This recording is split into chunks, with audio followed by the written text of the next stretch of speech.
go away. They're here, still here, and they're more determined than ever to turn all that back. To do away with the EPA. To do away with OSHA. Turn Social Security over back to Wall Street. Turn Medicare back over to the insurance companies. And I'm not talking hyperbole. You know, these are concrete proposals that we're facing in the Congress of the United States and having to vote on every day. So that was one of the big surprises.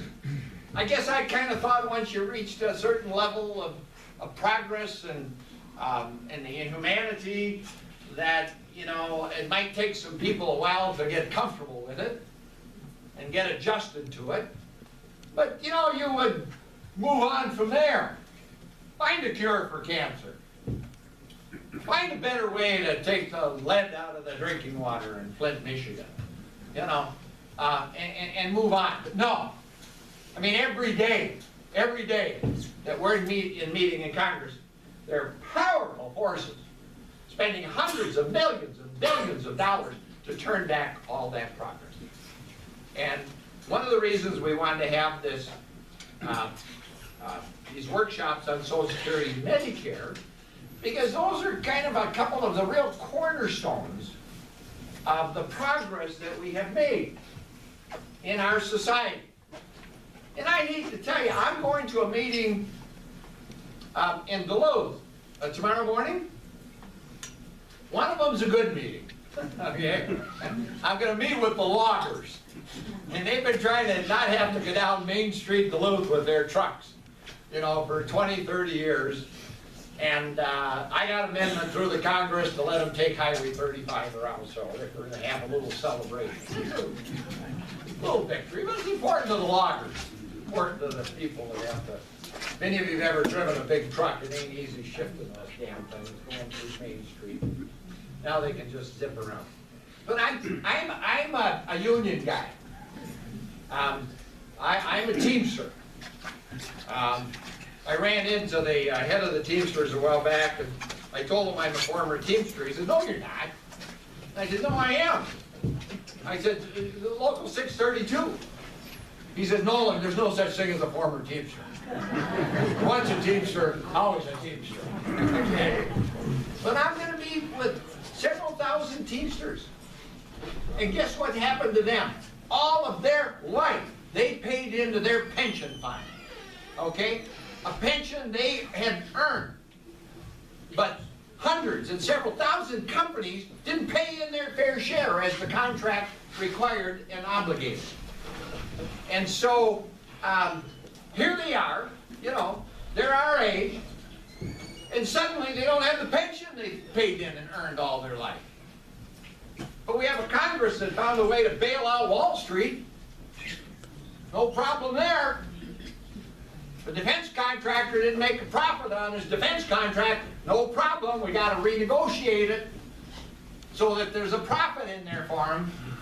But to hell with the workers who worked hard all their life. You know, it's a little late when you're 70 years old to start putting together your pension and retirement plan. So that's the kind of stuff that's happening. And I really want to applaud the Minnesota Citizens Federation, because they're out in the communities, not just our area, but you know, around Minnesota and around the country, trying to educate and let people know exactly what's happening and what's going on. So before I introduce the gentleman from there, I want to recognize Tom Ansel, where I saw Tom is here somewhere. Tom, thank you for being here. Welcome to Bovey.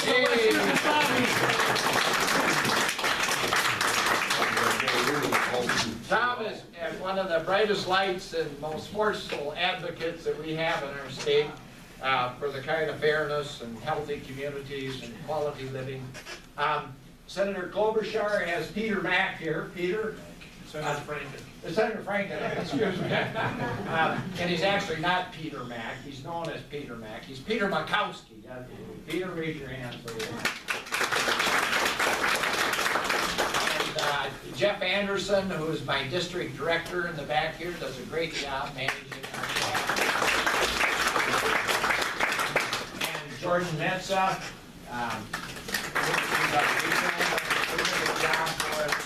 And Mark Probotsky.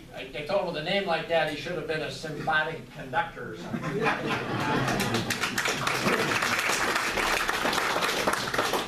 Quick story. Mark worked for me as a volunteer in my first campaign. And we were going to a meeting at the Labor Hall in Duluth. And it was 25 below zero. 25 below zero. And he dropped me off in the front, and I just jumped out of the car like I did now without a coat on. And we were there for a couple hours. And when it came time to leave, I still didn't have a coat on. And Mark had parked the car about a quarter mile away. You know, the tires were so frozen. I mean, you know how they go. And I'm freezing to death. And so I says to Mark, I said, you know, Mark, I used to do this for Senator Mondale when I was a kid. And, you know, what I would have done is, you know, I would have, you know, anticipated when the senator was ready to leave, and I'd have gone out and I'd gotten the car heated up, and I'd have pulled up right in front so he, you know, could just get out and get in the car and take it away. So Mark says, oh. So what you're telling me is that I'm no Rick Nolan, huh? And I said, well, yeah, kinda. He says, well, let me tell you something, Nolan.